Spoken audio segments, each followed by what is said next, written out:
مشاهدي المصرية في كل مكان، مساء الخير وأهلا بحضراتكم حلقة جديدة من حلقات أوراق دبلوماسية.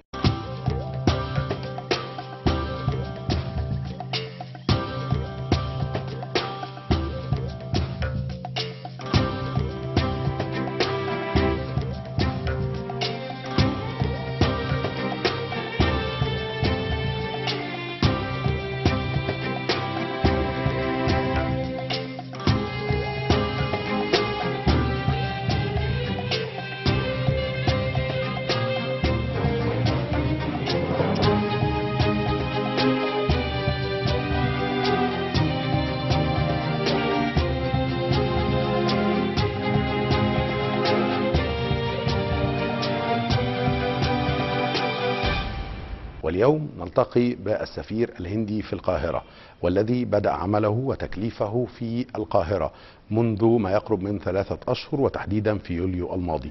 نتحدث اليوم عن الكثير من الأمور المتعلقة بالهند، كيف يقدمها السفير الهندي إلى العالم أجمع، وما هي طموحات سفير الهند في القاهرة عن المرحلة المقبلة، عن التعاون بين مصر والهند في كافة المجالات، وأيضا رؤية السفير الهندي في القاهرة للكثير من الأمور المتعلقة بقضايا الشرق الأوسط والأبعاد الاقتصادية والاجتماعية والسياسية الخاصة بالمنطقة، وفي مقدمتها العلاقات الثنائية بين مصر والهند.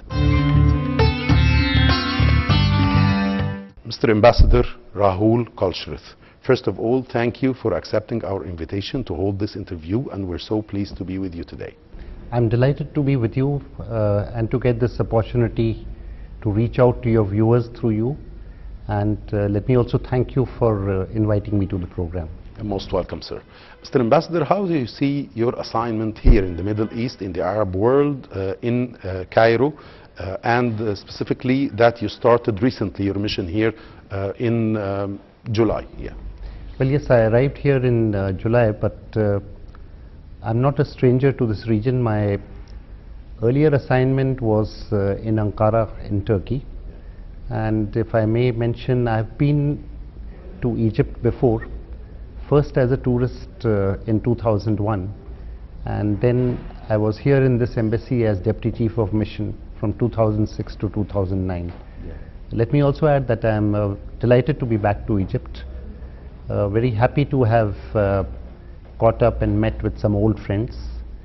So it's a pleasure for me, and also, if I may say, for my family to be. So you had friends and you made a social life here in Egypt throughout 3 years, from 2006 to 2009. Yes, that's correct. And as I mentioned, we had been in touch with some of our friends, and it's very nice to be back here and to renew our friendship. And how did you like Egypt, sir? First of all, as a tourist, before being a diplomatic person or a politician. Well, when I came here as a tourist in 2001, I had no idea that I would be coming back to Egypt, but as they say that if you drink the water of the Nile, it beckons you back. And my first impressions were very, very positive, and I was particularly impressed not just by the monuments, I would say, which are really magnificent, but by the friendliness and the hospitality of the Egyptian people. And that is something which I noticed again when I was back here on an assignment in 2006. And in that respect, I would say that the Egyptian people are very much like the Indian people. Yeah. You said on assigning you to working here in Cairo as the Indian ambassador that you are coming this time and for this specific assignment with many, many responsibilities and many goals to achieve. What are the main goals you are going or working on achieving in the coming phase of time? India and Egypt have a very historic and traditional relationship, which goes back to the days even before India became independent and Egypt achieved its freedom. I think that relationship has to be nurtured. We have to build on the traditional relations of warmth and friendship and cooperation that we had in the past few decades. Very broadly, I would say that in accordance with the directions of the leaders of our countries, I would like to deepen the political and security engagement, further strengthen the economic relations, and scientific collaboration. And at the same time, we have a very, very good relationship in the cultural field, and I would like to take that forward as well. And that is also important because the cultural relationship is something at the peoples to peoples level, and relations between our people, as I notice here, whenever Indians come, they feel completely at home. So therefore that relationship is also of importance to my mission here. Okay, such many important headlines or main themes for this interview, Mr. Ambassador. You talked about the economic and the commercial exchange between both countries. Do you see that there are real good potentials for both countries on that level in the coming phase of time? I'll respond to you in two parts. One is at the level of the trade relations. Our trade volume between India and Egypt is about $3.68 billion. One of my immediate priorities is to make efforts to restore this at least to the level of about $5.5 billion that we had in 2012. In between, the trade level came down, but I think that was more due to global factors than due to any difficulties as such. And I think that can be done with some effort, especially in terms of diversifying the trade basket. The second is at the level of investments. Indian companies have invested in excess of $3 billion in Egypt, and a considerable amount of this investment has come within the last 12-13 years. There is a lot of potential in this in this subsector as well, because I find that now that the Egyptian economy is stabilized, it is growing and the forecasts are positive and optimistic. I've seen even during these 3.5 months or so that Indian companies are again scouting for opportunities here. Some of the companies that already have investments are expanding. Sanmar Group, for example, is expanding its operations. I visited them recently in Port Said, and they've already created facilities which will boost their production. So there is definitely more scope, and we have to find the ways and means to realize the potential that is there on both sides. But you believe that Egypt is a very good potential for expanding and for enlarging the Indian international investments?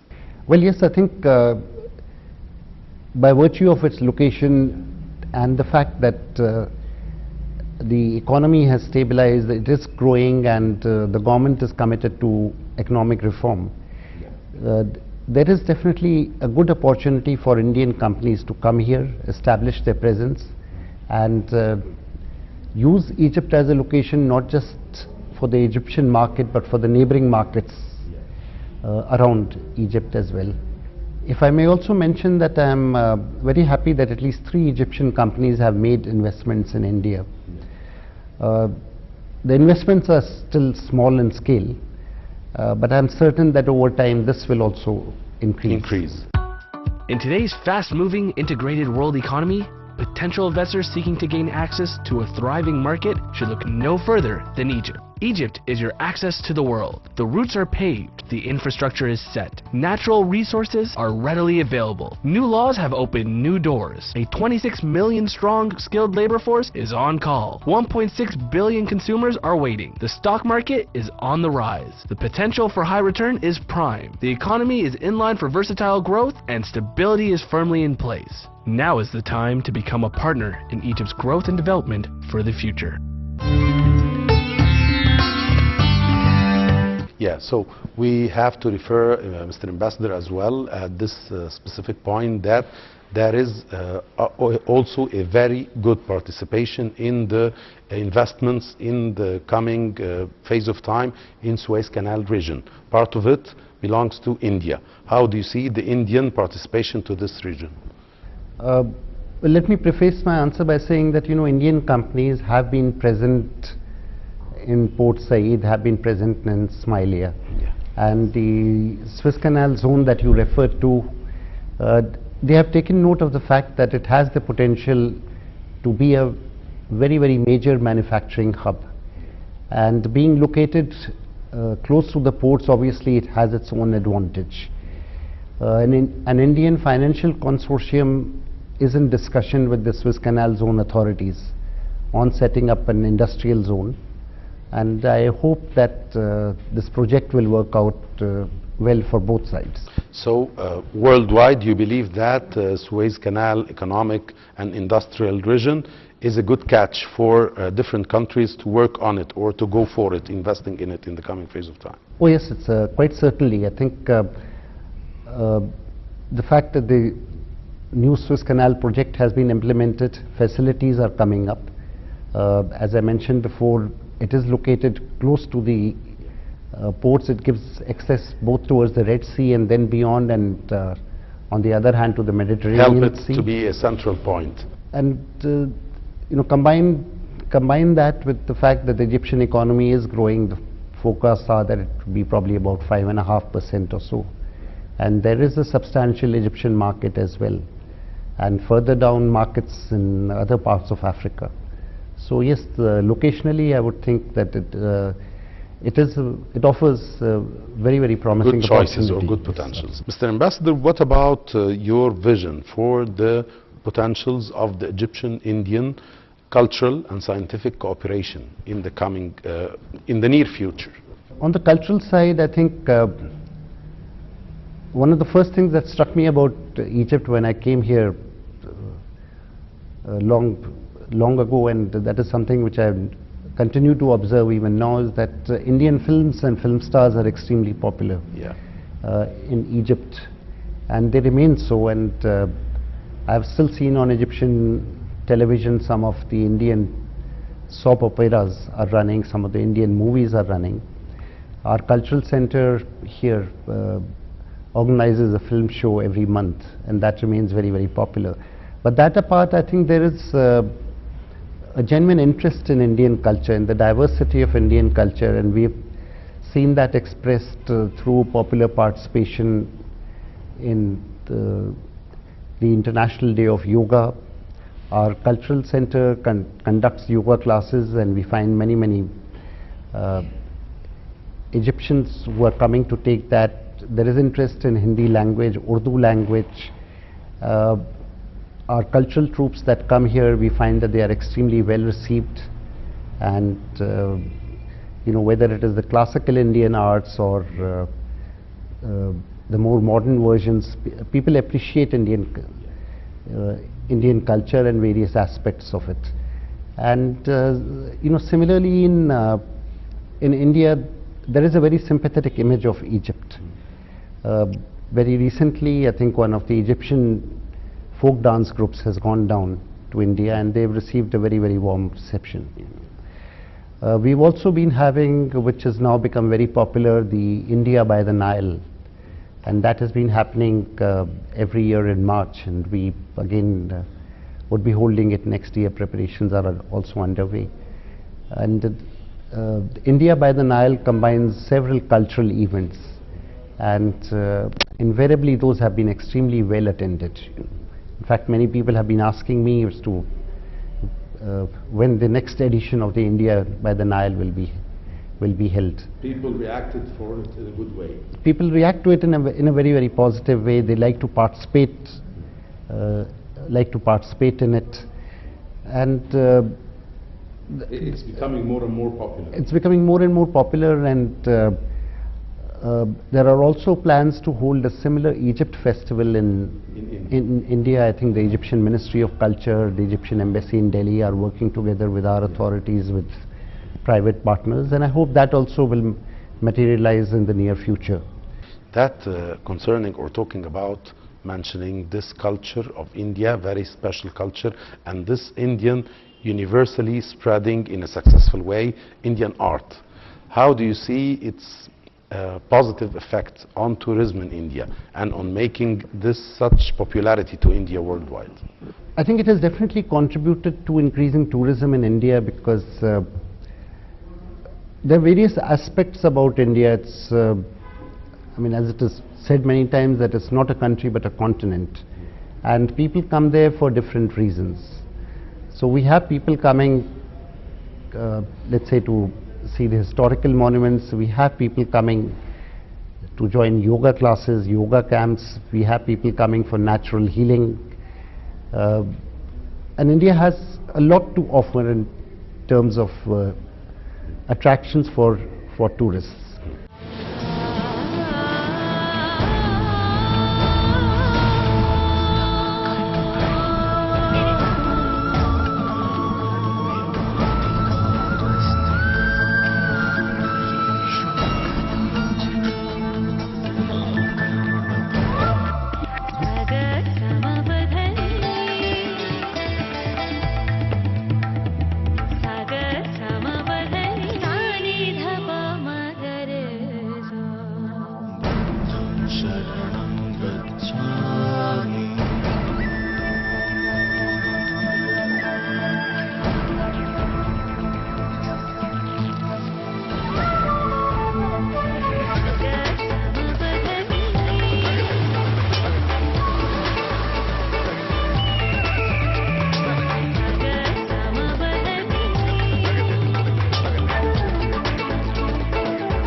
Would this be a good point for exchange between Egypt and India, exchanging tourism services, more Indians coming and visiting Egypt and making their tours here, and more Egyptians visiting India and making and participating in tourism in India? Well, certainly I would say that, and I think that would be a very, very important part of the contact at the people-to-people level. I understand about 80,000 Indian tourists came here last year, but given the tourist attractions in Egypt, and now that the situation is much better, I foresee that the number of Indian tourists coming to Egypt should increase in the coming years. And you expect that? Yes, I expect that, and I would also say that even when I was here 10, 12 years ago, Egypt was a very popular destination with Indian tourists. And as I said, I anticipate that that trend will be restored and we'll have more Egyptian tourists. We hope coming so. here. We hope so. It's part of the better and better going affairs between both countries, and at the same time it's a very effective and it's very really useful on the economic level as well for both countries.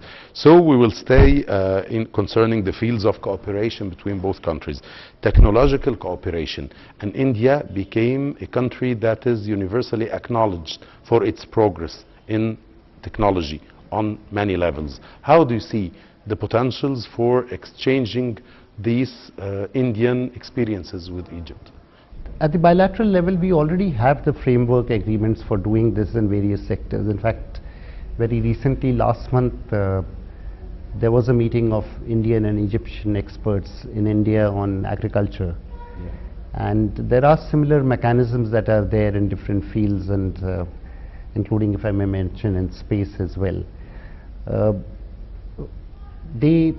What these working groups or these expert level meetings do, that they try and identify joint projects and take them forward.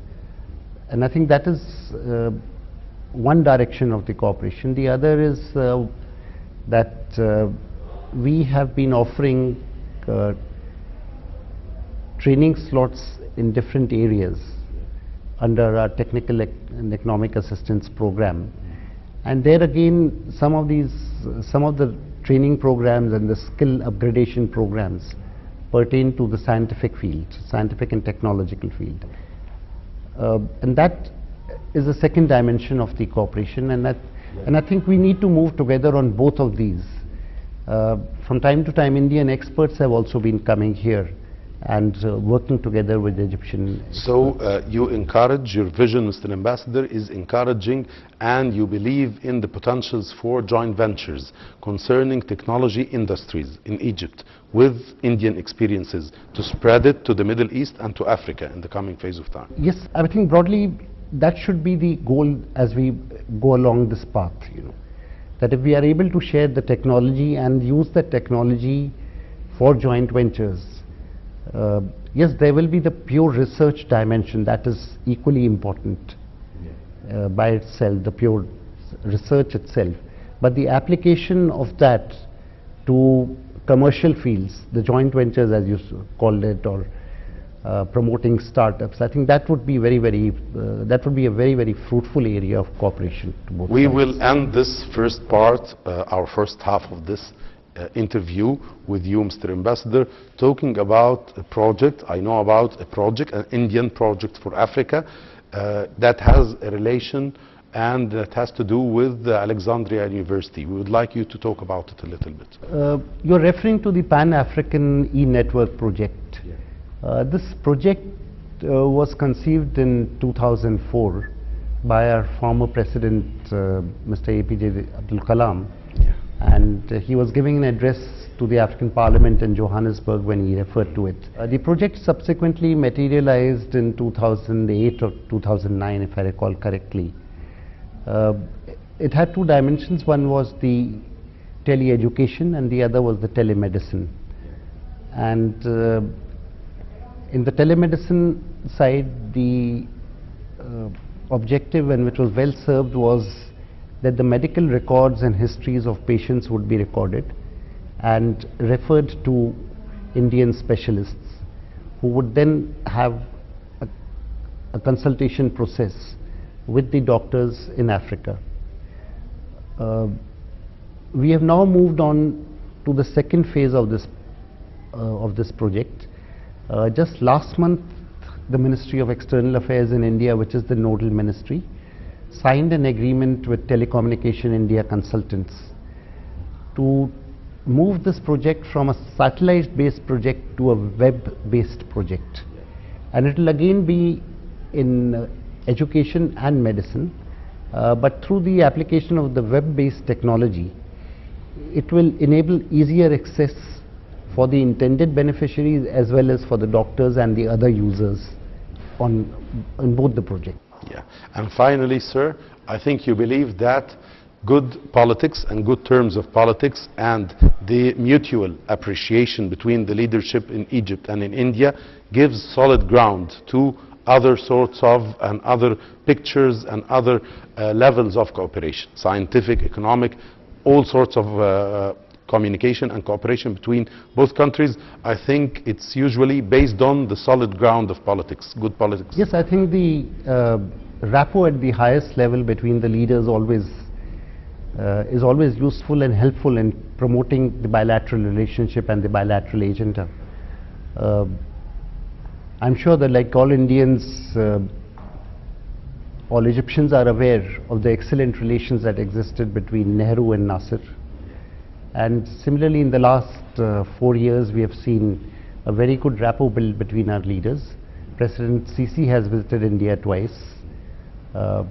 He went on a state visit also and in he invited the Prime Minister, the Indian Prime Minister, to come visit Egypt. He has also met and had discussions with the Prime Minister on 2 other occasions on the margins of international conferences. We have seen over the last 3-4 years a spate of high-level visits. Our Foreign Minister came here, your Foreign Minister visited India in March, our Defence Minister was here just last month, and the former Defence Minister of Egypt visited India in November last year. And I think that trend is continuing, and each high-level visit creates more understanding and helps to take the bilateral agenda forward as a and you refer to a very, very important part of the mutual history of Egypt and India. Nasser and Nehru at that time were put on a big scale and a big map in one of the most famous military American centers, and they were called among